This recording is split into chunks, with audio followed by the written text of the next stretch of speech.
Hello and welcome to Jill Cameron Creations. This is the first video for the month of April for the Hedgehog Hollow monthly kit.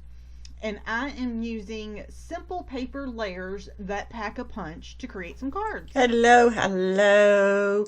I am the first person this month for the Hedgehog Hollow monthly kit. So I'm going to go through everything that's in the kit, minus the papers and stuff, because we don't get that initially. We'll get that later on. But the first small stamp is Man Cave. This is mostly all male related. And where beer is always cold, where the beer is always cold and the game is always on. And then you have a little mustache. This one is Man Glitter. Sawdust is Man Glitter. You have a big red heart, a bow tie, because bow ties are cool. And if y'all know anything about me, you know I'm a Doctor Who fan, so bow ties are cool. And then you have a little chick artist, a little pipe, happy anniversary sentiment, a dude head, and a dude. And then we have, this one is 7 days.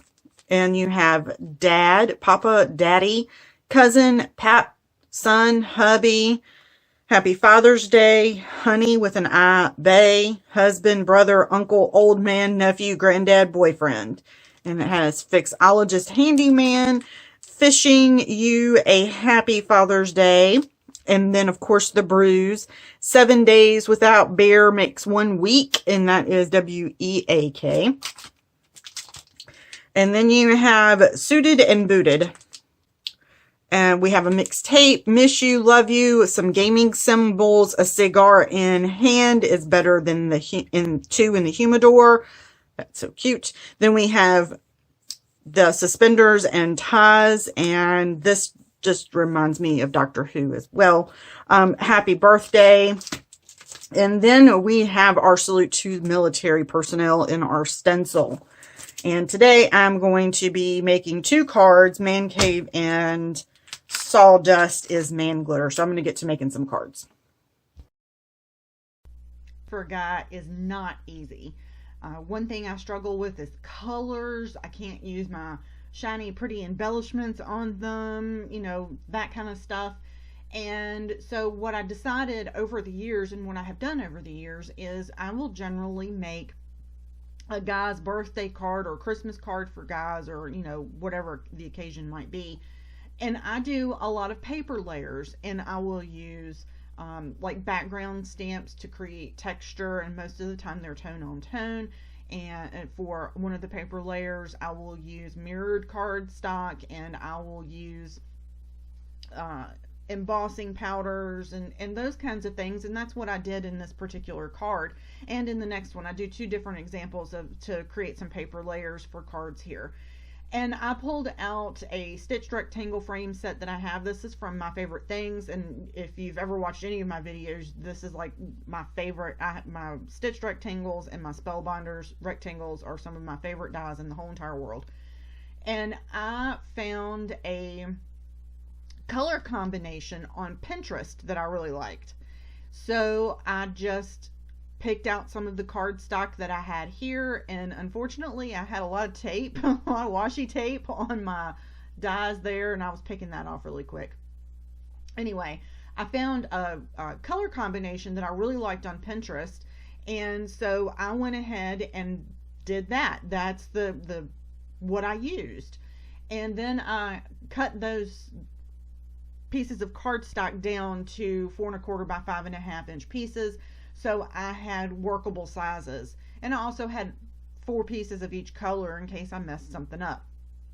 And then I just ran everything through my Platinum 6 die cutting machine and built those layers. I decided beforehand, when I was looking at all the different paper colors and all the different sizes of my dies, what order I wanted to build my layers in and which ones I wanted to pop up. I already had that in my mind, sort of. And I just made the card. Very simple card, but it still has a huge impact, especially when you're looking at it in person. The pictures of these kinds of cards quite honestly, they look like plain old Jane cards. But when you actually make one of these cards and you build it and then you look at it, it's an amazing, impactful card. Number one, it's a hefty card. It has so many paper layers on it. It's a big, thick card. But it's not one that you would necessarily think of being over the top, if that makes any sense. So what I'm going to do now, so that I can stamp my sentiment here, and we're doing the man cave one, and this would be great for somebody that just finished their man cave in their home, in their garage, wherever they built their man cave. This would be really great as something you could actually leave in the man cave.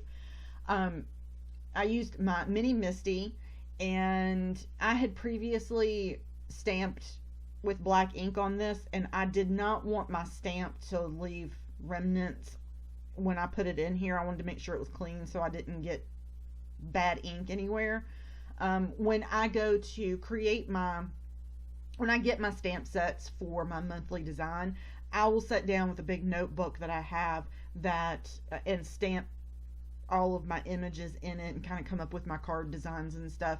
If you follow me over on Instagram, you get to see some of that behind the scenes stuff.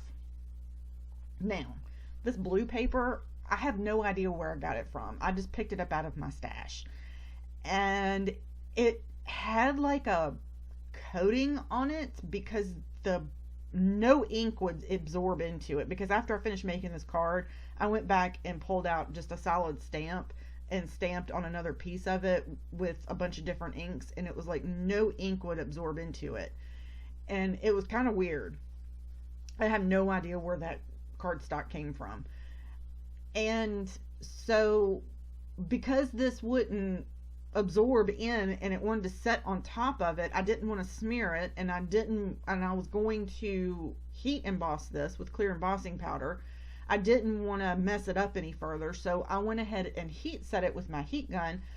I mean, it was just a hybrid ink. It wasn't a special ink. It wasn't pigment ink. It wasn't anything. I have no idea what was up with that paper. So I made sure it was really dry, and then I used my anti-static powder tool over top of it, and I stamped over it again with Versamark ink, and I'm putting some clear embossing powder on this. When I first saw people using these little containers, I thought that was the best idea in the world, and now I just can't wait to finish them up because I'll just use the jar and be done with it.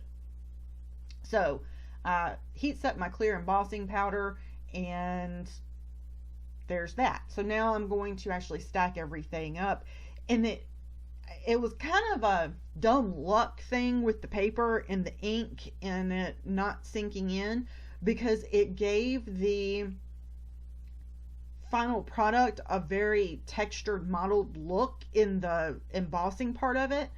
And if you wanted to recreate that, I would recommend using distress ink, not distress oxide, plain old distress ink, and stamp it in a dark brown, like gathered twigs or something like that.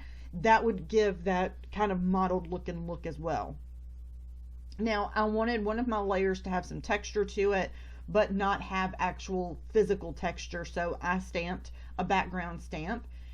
And I ran out of my favorite glue, my Nuvo.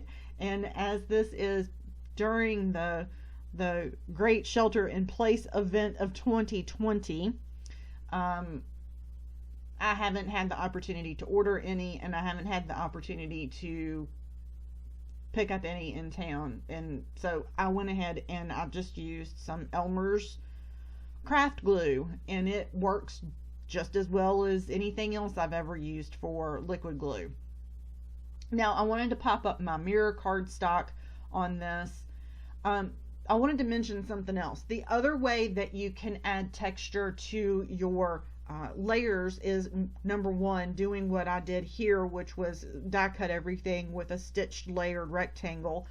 If you have a digital die cutting machine, you can also vary the stitches around. You can use your die cutting machine, your digital die cutting machine, and die cut those layers out of your cardstock and vary that stitched line on them to be big and small, or little round holes, or anything like that. That will provide different texture on your cards as well.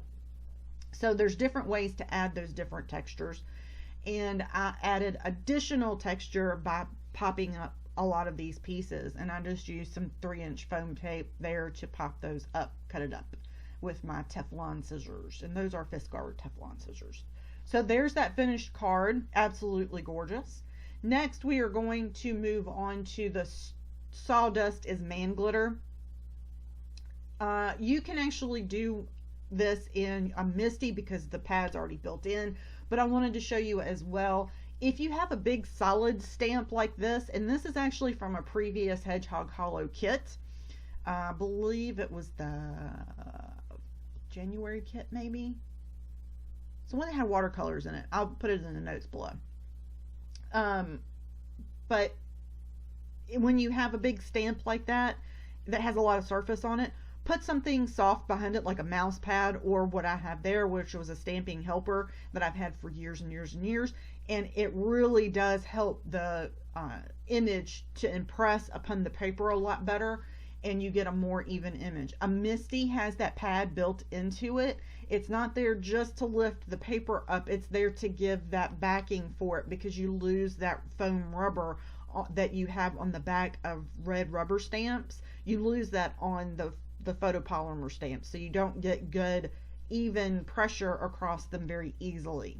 So just keep that in mind. Now for this one, I wanted to keep it even more simple, and the layers I used not only paper layers, but I'm using ink layers as well. I stamped the background in that light blue color. I'm using the same color scheme that I did before. It's a very light blue scrapbook.com ink, and then I stamped in that dark chocolate ink color over top of that, and then I am putting clear embossing powder. So those are also additional layers that you're adding into the card to add depth to it. Now on this one, I went ahead and I added glitter to it, and you're like, oh my gosh, you added glitter to a dude's card? Yes, I did, because it's gold and it actually matched the gold paper pretty well. And it's not like in your face glitter, it looks more like in your face dirt, man. So I was really pleased with how this card turned out, and I'm using stitched rectangle frames for some of this, but then I also am going to use my Spellbinders. Name went completely out of my head for a second. The Spellbinders card building set, of the A2 size frames.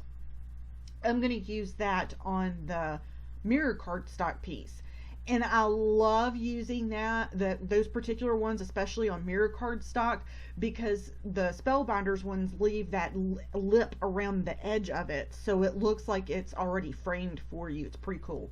So I really like that. So I'm going to do this. So I didn't like it plain, but I didn't want to do another stitched rectangle, so I'm going to find this and I'm going to do this. Ta-da! There we go. Make sure I had enough room in there. And I'm going to tape it. The only reason I tape stuff down when it's nothing on there is just to keep it from shifting when it goes through, and that it doesn't mess my paper up, or I cut it crooked or anything like that. When you cut mirrored cardstock, it will pick up the impression from the plate on the top and the plate on the bottom. Wrap some plain old typing paper around it and you won't have that problem anymore. Because see how it leaves the impression of the tape there at the top? You can barely see it, and you don't pay any attention to it on a finished card, but I just wanted to show you that trick of how you can do that so that it doesn't pick up the pattern of your plates on your cutting machine. Just put a piece of paper, regular old piece of paper around it. It cuts through the paper, no problem. Use it as scrap paper later on, and it's done. I'm using Nina Desert Storm as my card base, as I did on the previous card, and I'm just going to use some liquid glue here to glue this down onto my card base, and that's it. Thanks so much for joining me today, and don't forget to head over to the Hedgehog Hollow and pick up your April kit, and it'll keep you busy during this strange time that we're in right now. And don't forget to subscribe to my YouTube channel so you can see all of my projects that I have. I have my website, Jill Cameron Creations, where I have lots of different cards and lots of different techniques for you to use. And if you have any questions about this card or any of the products used, don't hesitate to leave a comment below. You can comment over on the Hedgehog Hollow blog. You can drop me an email or a message, Jill Cameron Creations. You can find me everywhere. And again, thanks so much for joining me today. I'm going to play just a second of music while I finish up this card. Oh, no, I'm not, because I have another tip for you that I forgot about until I saw this. I keep my house kind of chilly.